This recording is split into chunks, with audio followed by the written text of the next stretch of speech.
Evening, everybody, and welcome to Carving It Up Live right here on Facebook Live, YouTube, and Twitter. I am Bryson Carver. We've got a tied NBA Finals, 2 games apiece. We basically have a best of 3 at this point with Game 5 on Saturday night.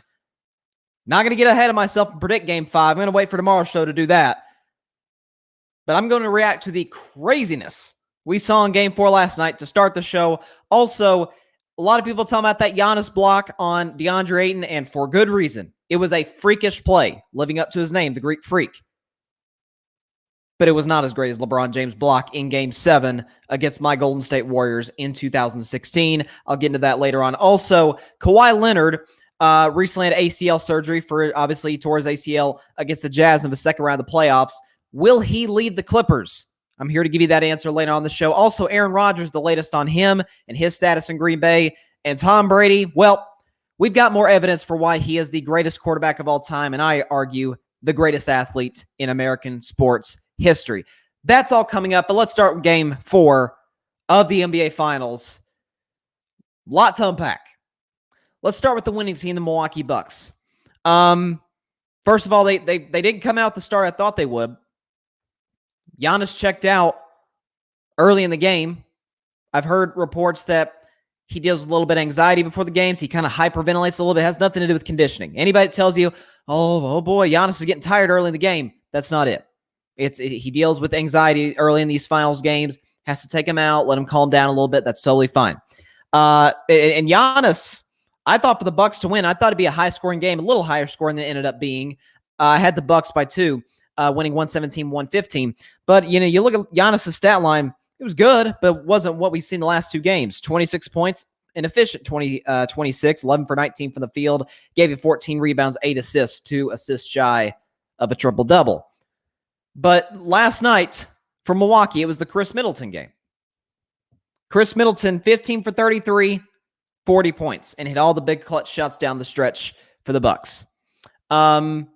This is what we've seen from Chris Middleton, right? This is what we've seen. I've said I kind of noticed this pattern. I think we all kind of noticed this pattern around the Eastern Conference Finals, is that he has about 2 to 3 straight really good games. About one of those is a great game. Obviously last night, was great on his part, scoring 40, hitting all the big clutch shots down the stretch. And then he'll have a game where he stinks. Is that coming in Game 5? Is it coming Game 6? No idea. No idea. That's to be determined. But Giannis played well. Middleton played great. Probably his best game of the playoffs considering the circumstances, and he's had some really good games. That was my number one question for the Bucks going into the playoffs is Middleton that dude? Can he be the number 2? Because last year, those that listen to the show, we used to be a podcast-only show. Thankfully, now we do live shows. We do podcasts as well of the live show. But last year for the Bucks, they had the best record in the NBA, number 1 seed in the Eastern Conference, and I'm like, I don't buy them as championship contenders. Because Giannis is great. Giannis is a 2-time MVP, but I don't trust Chris Middleton as my consistent number 2. Well, this year he stepped up his game big time in the playoffs. Matter of fact, I saw a stat today that these playoffs, he's had 4 games scoring 35 points or more. In his entire regular season career, he's only had 10 of those. So you put the numbers together, obviously he's played way more regular season games than postseason games. He's elevated his game in the playoffs, which is what you need your best players to do. Giannis has done it. Middleton has done it. Good on them. But Drew Holiday, offensively at least, dreadful. Absolutely dreadful. 4 for 20, 0 for 5 from 3, 13 points. Now, to his credit, he played great defense on Chris Paul, and we'll get into Chris Paul in just a second. But offensively, he's lost his way. These whole playoffs, I don't know what it is. He had a good Game 3. He was efficient in Game 3, hit 5 threes, hit 5 for 10 from 3-point range in Game 3. Last night, miserable. 43 minutes, he goes 4 for 20. Normally that gets Milwaukee beat. But thankfully for them, last night, it did not. But even Bobby Portis off the bench, and he's been their energy guy, only 3 points. Now, Connaughton off the bench once again played well, hit some big shots, scored 11. But Milwaukee got virtually nothing from their bench. Only got 17 points from their bench. The starting lineup carried the ship last night. So let's shift to the Phoenix Suns. Let's start first with Devin Booker. Now, there was a lot of controversy after Game 3. Book did not shoot well, 3 for 14 from the field, 10 points, and Monty Williams benched him in the fourth quarter. And everybody's like, "Oh, Monty made a mistake because you want even if it's a blowout, which going into the fourth quarter the Suns were down 22. You're like, even if it's a blowout and you've probably got no chance of coming back and winning on the road, at least get Booker in, let him make a few shots, build a rhythm, build his confidence going into Game 4." And I said, I don't think Book is that type of dude. I think he's the type of guy. Remember, he was mentored by the late, great Kobe Bryant. I think he's the type of dude that Monty Williams can say, okay, I'm going to take him out. He knows he's not performed well tonight. He's going to show up big in Game 4. Boy, did he. 42 points, 17 for 28. Didn't hit a 3, surprisingly. He's been solid at times from 3 in these playoffs. But Devin Booker showed up. He just didn't get any help. His second leading scorer was Jay Crowder with 15. And I didn't think Jay Crowder was that great last night. But Chris Paul, it's all the pressure. I said going in this finals, all the pressure is on Chris Paul, not Giannis. Giannis is a young guy. He will be back in the NBA Finals. Milwaukee's in the East. Will it be next year? Dunno. I don't know what to expect from Brooklyn. What's Miami going to do in the offseason? What's Philadelphia going to do in the offseason? Don't know. But in the future, Giannis is going to be back on this stage because the Eastern Conference is clearly not as good as the West. Whereas for Chris Paul, he's 36 years old. He's in his 16th year. Right? He's never been to the finals before. Phoenix hasn't been to the finals in 28 years. They're in the West. They will not be favored to win the West next year, even if Chris Paul does come back. All the pressure's on Chris Paul, and boy, has that pressure mounted going into Game 5. Because in Game 5, it's at home where Phoenix has been virtually unstoppable. They've only lost 2 games these whole playoffs at home. And Chris Paul, ever since that incredible performance in his old stomping grounds in LA against the Clippers in the Western Conference Finals, when he dropped 41 on Patrick Beverley's head to the point where Pat Bev, down 27 in the fourth quarter during a timeout, just went and just shoved Chris Paul. No reason in particular, outside the fact that Chris Paul was kicking his you-know-what on the basketball court. Since then, Chris Paul, 31 points in Game 1. He showed up again. 23 points in Game 2. Well, did all he had to do to get the Suns the win. That was Devin Booker's night, though. 19 points in Game 3. Okay, we need a little bit more. And 10 points in Game 4 with 5 turnovers. Like, Chris Paul was bad last night. No ifs, ands, or buts. And I'm a guy who has said that Chris Paul will be second in my MVP voting. I think Steph was the MVP this year. I would put Chris Paul number 2. Then Embiid, then the guy who actually won the award, Nikola Jokic. Last night, Chris Paul was terrible. Had the late turnover where he lost the ball. Phoenix is down 2, trying to get out in transition, and that was that. By the way, he should have only had 8 points, but he got a free layup when the game was basically out of reach. When the Suns were down 8 with about 10 seconds left, so he got 2 cheap points there. But all the pressure has shifted to Phoenix. Now, to me, I think there are 2 ways to look at this. The Bucks at home shot 40% from the field and 24% from 3. The Bucks, once again, Charles Barkley said it during the playoffs. Kendrick Perkins on ESPN has said this during the playoffs. The Bucks have gotten away with playing dumb basketball. And I put that mostly at the feet of Coach Bud, Mike Budenholzer, who I still think, if the Bucks win the championship, I'd fire him. Because these whole playoffs, save for finally Game 3 on Sunday night, has refused refused to make adjustments. Devin Booker last night. This is yet another player going against the Milwaukee Bucks in these playoffs who's on fire, can't miss, and Mike Budenholzer refuses to double them. It happened with Kevin Durant twice in the second round. KD goes off for 49 in Game 5 against the Bucks and was the only guy who could hit shots for Brooklyn. And in Game 7, dropped 48 and was 2 inches away from 49 in the game winner, which would have ended the Bucks season. In both those games, Bud refused to double Kevin Durant. Game 1 of the Eastern Conference Finals, right after they just gave up 48 to Kevin Durant, they give up the exact same point total to Trae Young. They never double him. And then last night, Booker drops 42 in your head. And you don't double him. So defensively, that's where the Bucks are playing dumb basketball. Offensively, this makes no sense. And I've been pointing this out these whole finals. It's driving me crazy. Driving me crazy, y'all. Because Deandre Ayton this whole series, who's a great defensive big, he's been guarding Giannis. Now, Giannis is not I mean, he's 6'11", but he's not the center, right? The center is Brook Lopez. Brook Lopez is a three-point shooter now, really. But he started his career as a back-to-the-basket center. And who on the floor is going to stop Brook Lopez in the paint when DeAndre Ayton is guarding Giannis in the baseline? Mikal Bridges is going to stop 7'1" Brook Lopez. Jay Crowder, as good of a defensive player as he is, he's going to stop Brook Lopez. Just feed the big man down low. Keep going pick and roll late in these games, which they did, to their credit, with Giannis and Chris Middleton. It's simple basketball. It's simple basketball. As I have a comment, John Rivera. What's up, guy? What's up, man? How you doing?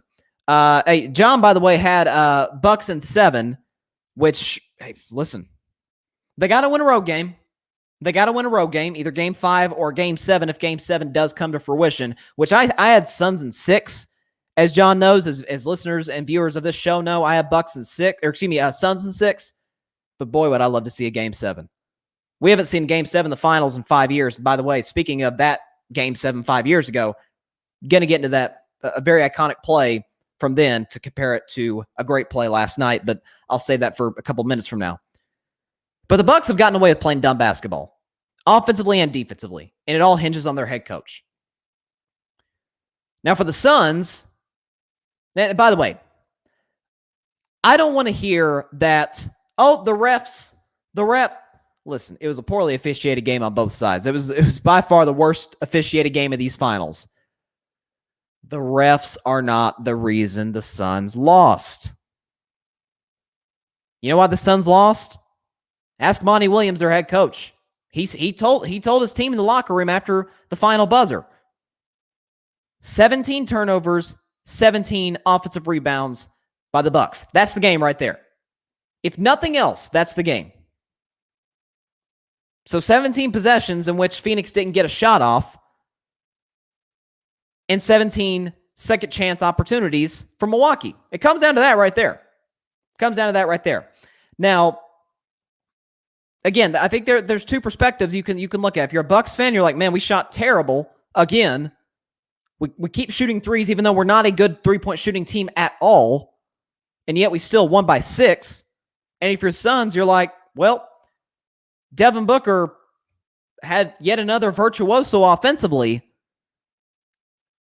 and we gave up 17 offensive rebounds, and we turned the ball over 17 times, including our point guard, the point god, as he's been called, Chris Paul, who had 5 turnovers and only scored 10 points. And yet the game came down to the final minute on the road. I think both teams honestly have good reason to feel good about themselves. John Rivera says, can the real Chris Paul stand up? TBD, to be determined. We'll see. I think so. But since Game 6 against the Clippers, as I mentioned, Chris Paul's point total has went down every single game. 31 points in Game 1, 23 in Game 2, 19 in Game 3, and 10 last night in Game 4. Told y'all Game 4 would be crazy. And it was. By the way, I will say this, though, before I move on to Giannis's incredible block last night. I will just say this, give myself a little pat in the back. As far as championship predictions, I've been pretty good in the last, 9 months or so. Because dating back to the 2020 World Series, predicted every game correctly, all 6 games. I had Dodgers in 6 before the series started. Predicted all 6 games correctly. So, I'll just leave that out there. And then from the divisional round on to the Super Bowl, I predicted all the NFL playoff games correctly. And thus far, I'm 4-0 in my finals pick. So you want to know who's going to win on Saturday night? Come here on tomorrow's show. Just throwing that out there. Let's talk about Giannis, though, a little bit. Late in that game, he had one of the greatest blocks I've ever seen. Like, I don't even think that's hyperbole. I don't think that's being prisoners of the moment. I don't think it's overreaction Thursday. That was one of the greatest blocks of all time by Giannis Antetokounmpo on Deandre Ayton. He's playing help defense, obviously, playing Booker, who's, been killing the Suns all night. And here comes Deandre Ayton running baseline, going up for a lob by Booker, and Giannis completely turns his body around and sends Ayton's shot back. It was one of the great defensive plays you'll ever see. But it being the day after an NBA Finals game, the biggest stage in basketball in the world, there's bound to be overreaction. Right? After game 1 and especially after game 2, people saying, oh, it's going to be a sweep. Suns are just going to sweep the Bucks off the floor. And I'm like, guys, calm down. The Bucks have lost 1 home game these entire playoffs. They're fine. This is coming from a guy, by the way, and myself who picked Phoenix. But it was never going to be a sweep. And obviously now we have basically a best of 3 series with both teams getting 2 games apiece on their home floor. But it being overreaction Thursday, day after a finals game, there's those out there that's comparing this block by Giannis last night to LeBron's in 2016 Game 7 against my Golden State Warriors. It's giving me PTSD having to talk about this again. Like I don't like to relive Game 7 of 2016, guys. As a sports fan, it's my most painful memory. Not because I don't like LeBron. I like LeBron a lot. He's one of my favorite players. I think he's the second greatest player ever to Michael Jordan. It's because I don't like Cleveland. I've never liked Cleveland sports. I never will like Cleveland sports. Right? LeBron's block was absolutely better. Absolutely. 100%. LeBron's block against my Warriors was a greater block, a better block than Giannis. Giannis, listen, like I said, it was all-timer. He's in help defense, playing Devin Booker, turns around on a dime, and blocks DeAndre Ayton. Phenomenal play. Phenomenal play. Play of the night. But in Game 7 of the finals, Golden State, Cleveland, game's been tied to 89 apiece for the last 3 minutes or so, or 2 minutes at that point in the game. Like, neither team has scored a point in about 2 minutes, 2.5 minutes. And Kyrie Irving misses a floater for the Cavs. Golden State grabs a rebound. They're out in transition. 2-on-1. At least it seemed like that at the time. Steph and Iguodala in a fast break against J.R. Smith. Iguodala throws it to Steph. Steph bounced past Iguodala. J.R. holds the play up to his credit, but LeBron comes out of nowhere and blocks Iguodala's layup attempt against the backboard. Now, I know there's people saying, well, I even heard the chief LeBron hater in America, in the media, and that would obviously be one Skip Bayless, said it was a bicycle built for 2 play, is what he called it. Because J.R. Smith held up Iguodala long enough in the air for LeBron to come down and block his shot. J.R. deserves credit for that play. But if LeBron's nowhere to be found, Iguodala just would have went from, instead of dunking it, he would have just laid it in off the glass. LeBron came, keep in mind, just you can watch the play for yourself. When Golden State when Steph and Iguodala are about at their own free throw line, right, and they're coming down in transition, LeBron was in the left corner, or the right corner, excuse me. He came from the right corner all the way down and blocked Iguodala's shot on a fast break. I mean, he was standing still. Like, it wasn't, Cleveland was known for not moving the ball that much when it was LeBron, Kyrie, and Kevin Love. Like they did not move the ball.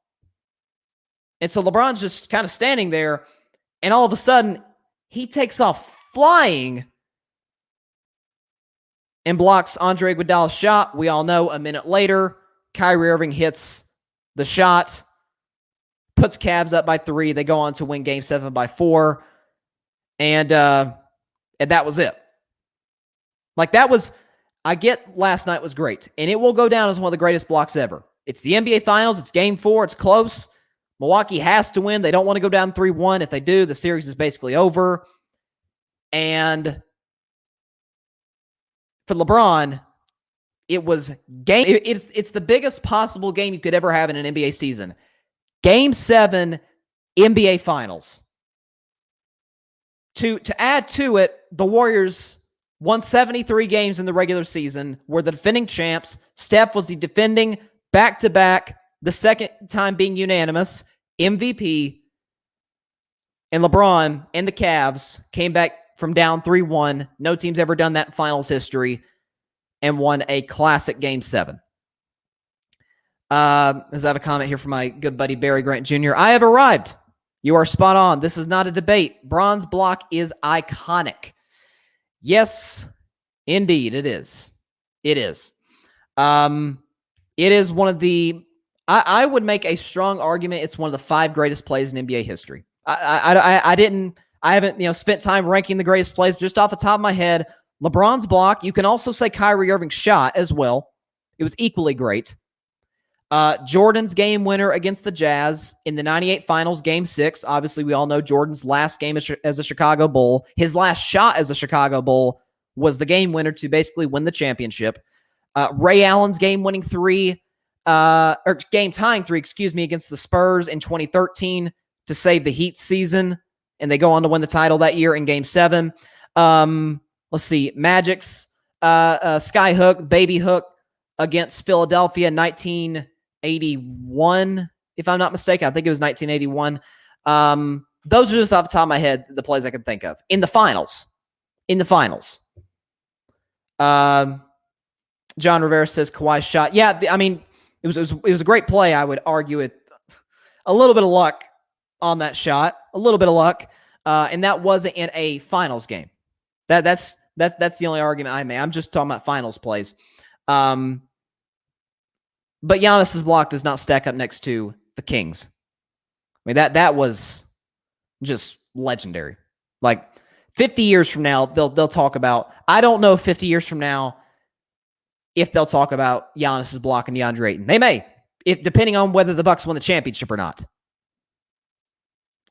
But 50 years from now, I'm confident that the King, as I see John Rivera has the crown emoji, they will be talking about LeBron's block for the rest of time.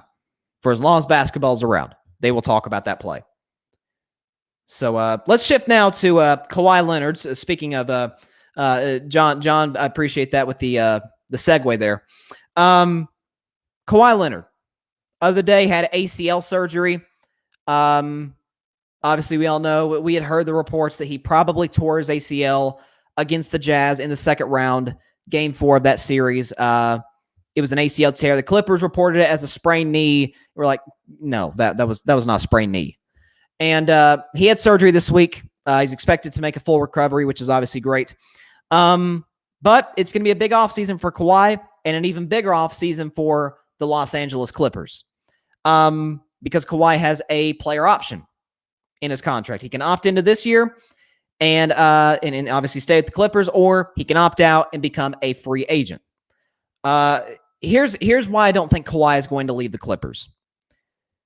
Because he's been, intentionally or not intentionally, I don't see, it's weird to use this word about a guy like Kawhi, but probably one of the more controversial players in the league, in a way, in his own quiet way, right? Because he's coming up behind Tim Duncan, right? He won the 2014 Finals MVP for shutting down LeBron James, which LeBron averaged like 28 points in that series, but that's neither here nor there. But he won the Finals MVP that year. 2 years after that, Tim Duncan retired. And so basically the Spurs hand the franchise to a young Kawhi Leonard.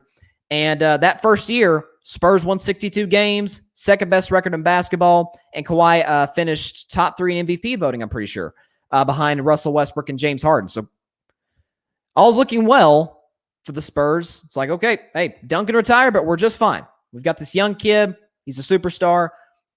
And then 2017, 2018 rolls around, and you've got the controversy with his leg injury. People say, was it a thigh bruise? That's what Spurs players claim. Tony Parker did. Manu Ginobili did. Or was it a more serious injury? Because Kawhi in that season only played 9 games, and the Spurs ended up being the 7th seed and losing in the first round. And so we obviously know Kawhi didn't want to be there anymore. And so the Spurs trade him to Toronto. Now he's in Toronto. We all know he's going to lead the Raptors after 1 year. And to his credit, won the championship with the Raptors in 2019. And so then he finally decides to go to the Clippers, which is where he always wanted to go. Why? He's an LA kid. He's from Southern California. He wanted to come to Los Angeles. He was forcing his way out of San Antonio, hoping that maybe they'd trade him to either the Lakers or the Clippers. They did not. They shipped him to Toronto. Probably the last destination in his mind. Have a comment here from Barry. He came here. They bent over backwards for him, kept his injury under wraps, allowed him to load manage, and don't require him to be a leader. Why would he leave? He has the Clippers over a barrel. That's it. And I think, here's what I think is going to happen. Kawhi's probably going to do what KD has done, or KD did with the Warriors, and what LeBron's done really his whole career, at least since he joined the Heat in 2010. Short-term contract. Now, why would he do a short-term when he's got all these injury issues? Because he realizes there is no franchise, as Barry's comment aptly pointed out, there's no franchise that he can, in a sense, kind of control more than he can with the Clippers. Because as you said, load management. Now, I think other teams would allow him to do that, but not as much as the Clippers. The Clippers are a team that up until this year had never been to a Western Conference Finals, much less won an NBA championship. Like, this is the closest they've ever been to just sniffing a Larry O'Brien trophy. And so they're like, man, we'll do whatever you want us to do as long as you stay. And Kawhi realizes that. He realizes the power that he has in that organization. He realizes, hey, this is Southern California. Now, we talked about the Kawhi story about 3 or 4 weeks ago, the report that he might be considering to go, or not that he would be considering, but that the Dallas Mavericks and the Miami Heat, if Kawhi became a free agent, would strongly pursue him. And I said, I think Miami's a much better fit. They don't have cap space. Pat Riley will make it work. Pat Riley will make it work to where it's Kawhi, Jimmy Butler, and I'm sure some of their young players would still be there to try and go after winning the Eastern Conference and maybe winning a championship. Like Dallas, you got to go through the West, but we talked about that a few weeks ago. But would Pat Riley and Eric Spoelstra allow him to load manage? I don't know. And Miami's as well-run an organization as there is in the NBA. Without a question. But I don't know if there'd be any team out there that would give Kawhi the privileges that the Clippers do. That's all I'm saying. He's from California, or Southern California more specifically. He didn't go through all the controversy in San Antonio and some of the controversy at times in Toronto with his injuries just to leave LA after 2 years. Like that doesn't make sense. Now, obviously we know Kawhi is a different cat. He's not your typical NBA superstar. Heck, he's not your typical sports superstar. You don't know what he's thinking. He's still got that same blank look on his face. He could be really angry or having the time of his life, and you can't tell.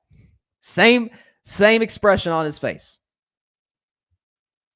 But I just don't think after 2-3 years of controversy with injuries and having issues with the Spurs medical staff and Popovich and some of his teammates and being stuck in Toronto, Canada, where it's obviously freezing in the winter and most of the NBA season takes place in the winter,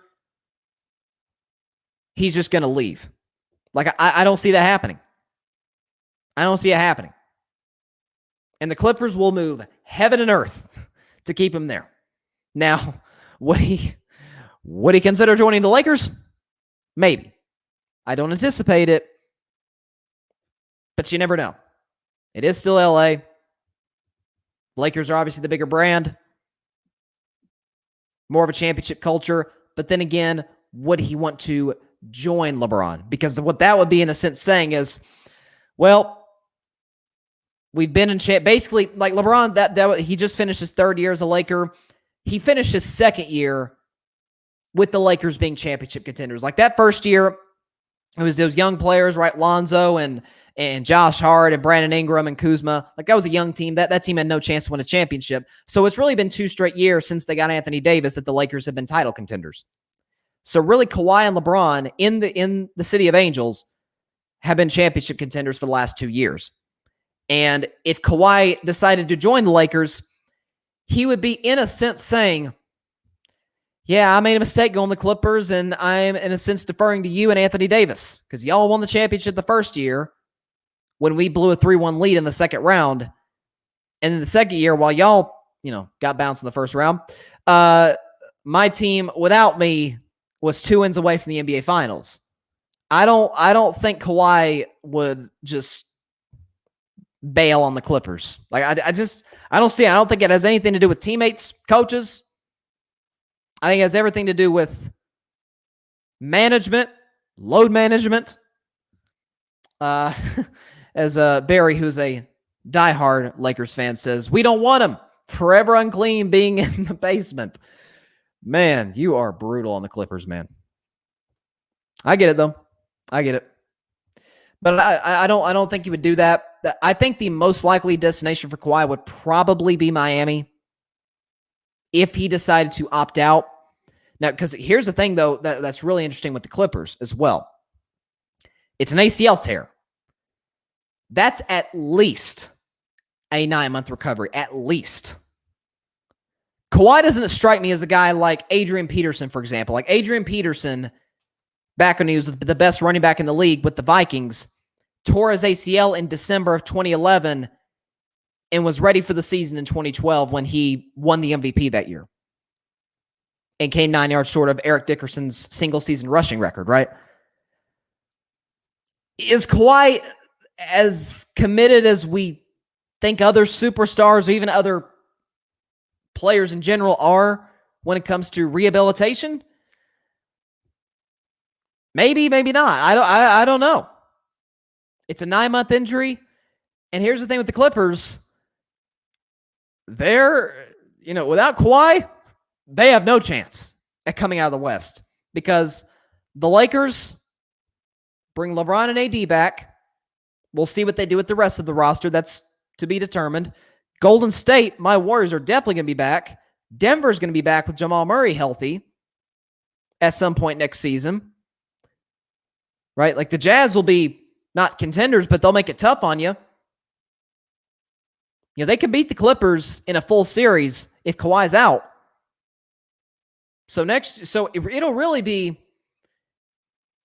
I'm telling you, it's going to be interesting. I think here's what I think is going to happen. I think Kawhi is going to opt out of his deal and sign a 2-year deal, which for him is kind of risky considering his injury history. But then again, if he opted out, even though it's kind of the Kevin Durant situation from a couple of years ago. Remember, KD tore his Achilles, or ruptured his Achilles. The whole league knew he was going to be out for an entire calendar year, was not going to play the next season. But how many teams were lined up to sign Kevin Durant? A lot, right? Like Golden State was like, hey, we know Clay's probably going to be out all year. KD's definitely going to be out all year, but we really want to keep this guy. Because once he's back, we know what he's capable of being, and we saw that for sure with the Brooklyn Nets this season. So with Kawhi, it's like, yeah, he opts out. He's probably out for at the very least, the vast majority of next season. Because like I said, ACL is at least a 9-month recovery. And so, is he Is he going to be ready for any point of next season? Probably not, but a lot of teams will be lining up to sign him. Without a question. So, yeah, it's going to be interesting to see what Kawhi Leonard does. Let's move on now to another superstar athlete whose future with his current team is up in the air and in question, and that would be the great Aaron Rodgers. I said on this show about a year ago, after the Packers drafted Jordan Love, I said, I think Aaron's got 2 years left in Green Bay. Because we all saw the Jordan Love thing played out. They didn't tell him. Matter of fact, they traded up to get Jordan Love, didn't tell Aaron. And you say, well, that's not that big of a deal. Come on, you don't tell it. Look at the Kansas City Chiefs. Now, Patrick Mahomes is great. Patrick Mahomes is the best quarterback in the NFL. But he hasn't accomplished, I mean, he's going in his 4th year as a starter. So of course, this is kind of a dub, but he hasn't accomplished near what Aaron Rodgers has in his career yet. The Chiefs called Patrick Mahomes during last year's draft, the 2020 NFL draft, and asked him, who do you want us to draft? They asked him. They didn't warn him, say, this is who we're drafting. No, they asked him. They wanted his input. And the Packers, with a future first-ballot Hall of Fame quarterback, still clearly in his prime. I mean, he did win the MVP last season, so he's still, albeit at the end of his prime, but in his prime, they didn't call him to tell him they're drafting Jordan Love. They just handed in their card to the commissioner, and that was that. And so we saw how, it played itself. And I said, look, I think Aaron's gone after 2 years. Because you don't just draft a quarterback in the first round and let his whole rookie contract expire behind the current starter, right? Like, what you want to do if you're the Packers is, if you do think this guy is your future, you want to put him in as soon as you can, preferably in about year 2, which, by the way, this is year 2 for Jordan Love. He's on his rookie contract. It costs nothing. He costs nothing right now. And try and put as much talent around him as you can, like the Bills did with Josh Allen, like the Ravens did with Lamar Jackson, like the Browns have done with Baker Mayfield, like the Chiefs did when Pat Mahomes was still in his rookie deal. Like that's kind of the model for developing a young future franchise quarterback. And yet the Packers still seem to really want Aaron to stay. Even though they talk that talk about Jordan Love. They like him. At least they tell you. But they're not taking any calls for Aaron Rodgers. They don't want to trade him. Adam Schefter, the other day, who, as we all remember, on draft night, broke the story that Aaron Rodgers wanted out of Green Bay.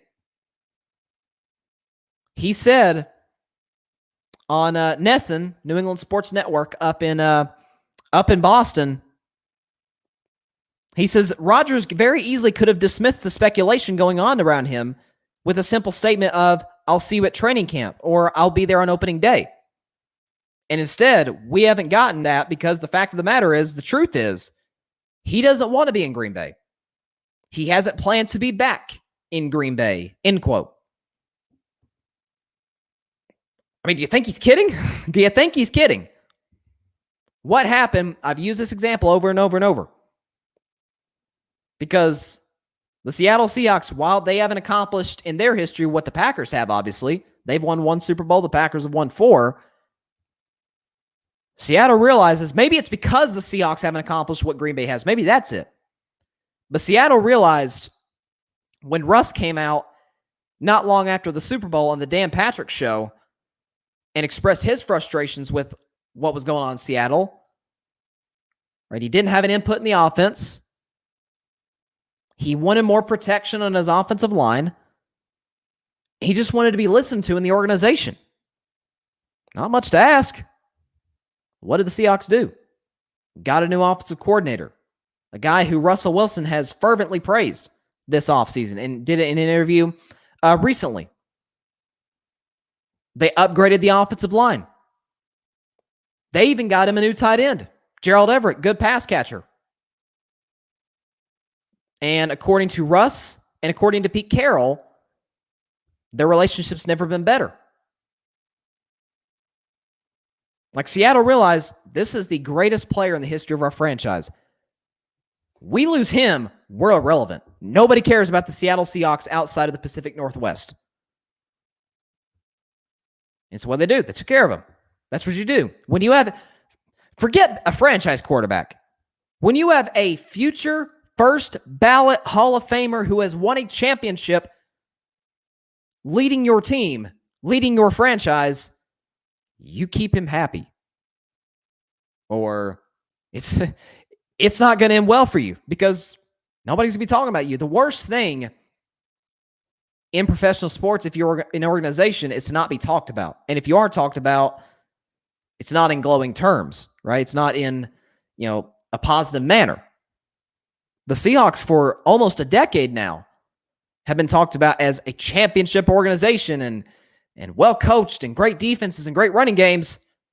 We didn't talk about the Seahawks too much as regards to championship culture until Russell Wilson. The Packers don't seem to get that reality.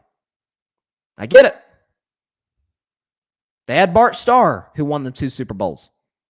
They had Brett Favre, who won a Super Bowl and got to another one and won 3 MVPs. Maybe they're just used to this. Maybe they think Jordan Love's just going to be the next great Packer quarterback. Remember, Green Bay, after Bart Starr, y'all were bad in the 70s and 80s before Brett Favre. Like, really bad. Like, in the top of the draft every year. Like, nobody talk about the Packers.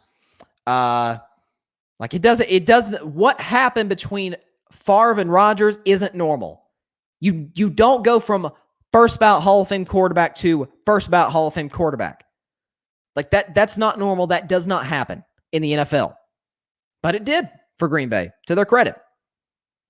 And as I've said in this show, and I've got my criticisms of Brett Favre, he would drive me crazy with all the interceptions he threw and how reckless he could be.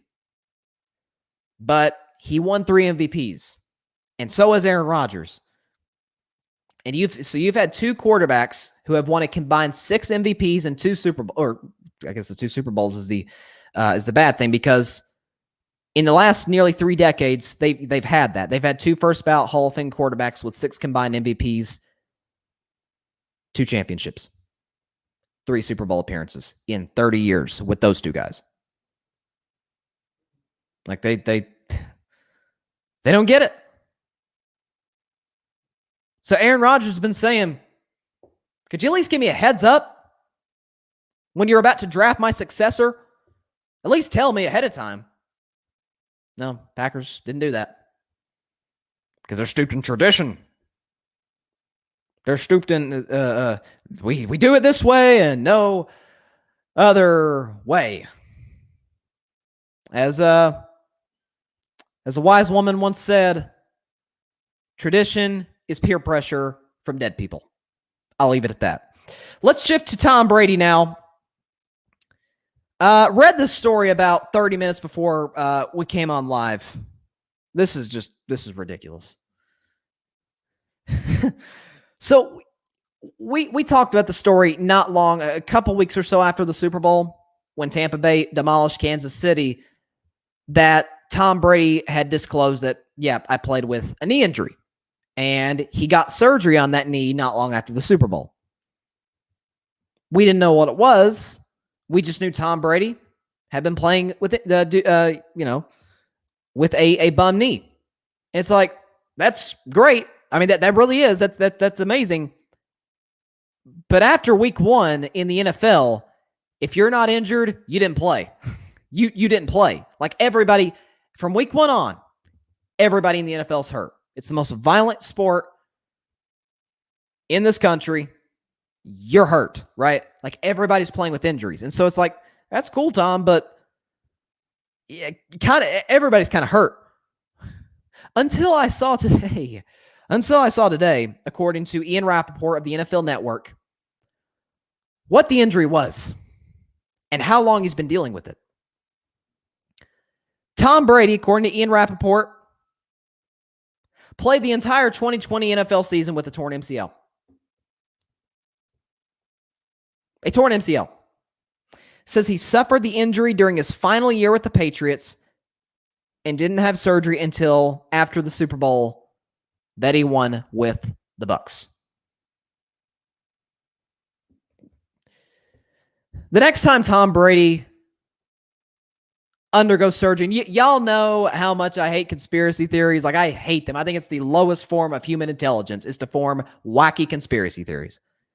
But the next time they do surgery on Tom Brady, if he suffers some kind of injury of some sort, check and see if he's a robot. This is ridiculous.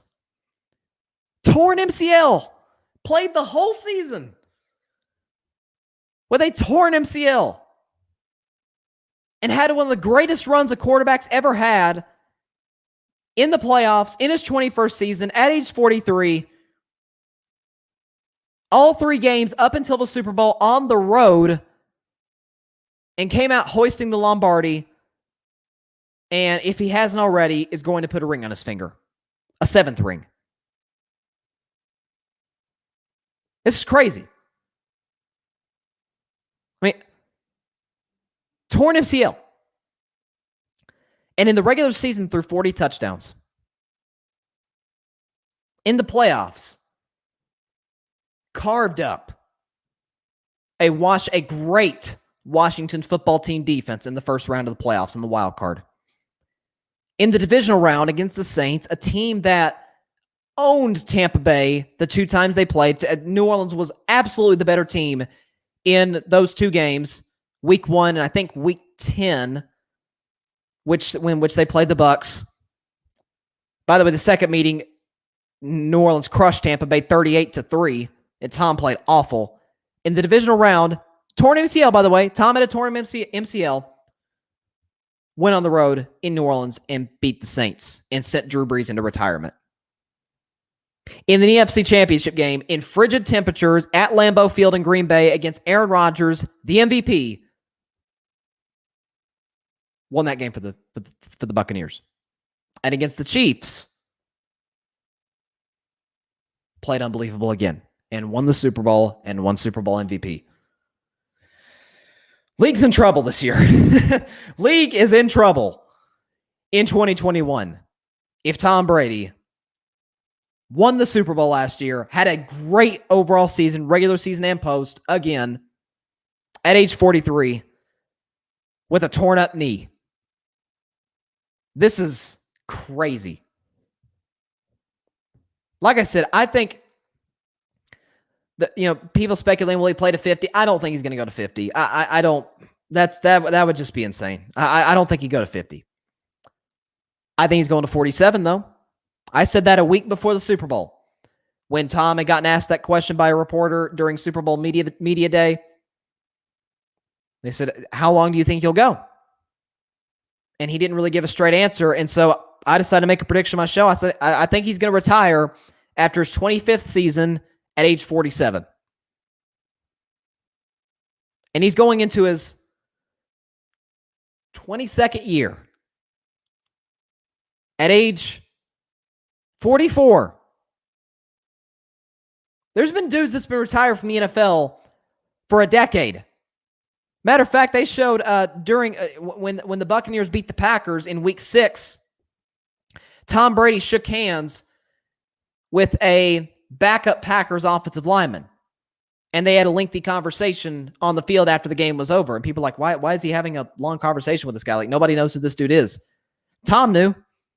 Because his dad was his teammate at Michigan. Because that backup offensive lineman was Tom Brady's teammate at Michigan in college in the 1990s.